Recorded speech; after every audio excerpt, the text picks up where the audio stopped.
Welcome to Luca and Miguel. Enjoy the video. You're going to start by preparing the iPhone and carrier. This avoids wasted steps. First, make sure iOS is current and cellular service is active.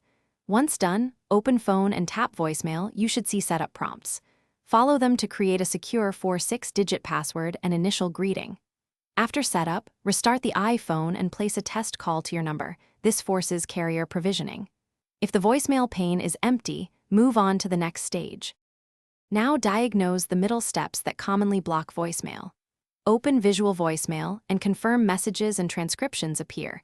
This verifies the phone and carrier link. If visual voicemail is missing or shows errors, reset network settings. Note this removes saved Wi-Fi passwords, so have them handy. Make sure Wi-Fi calling is set if you rely on it.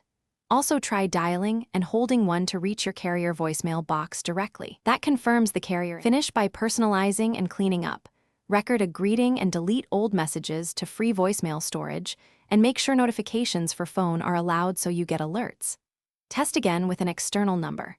If problems persist, try the critical troubleshooting step. Contact your carrier and ask them to re-provision voicemail or test using a different SIM. This isolates network versus device faults. If the carrier confirms provisioning is correct, a full iOS restore often clears stubborn voicemail issues. Thanks for watching and please subscribe. It's the best investment you'll ever make.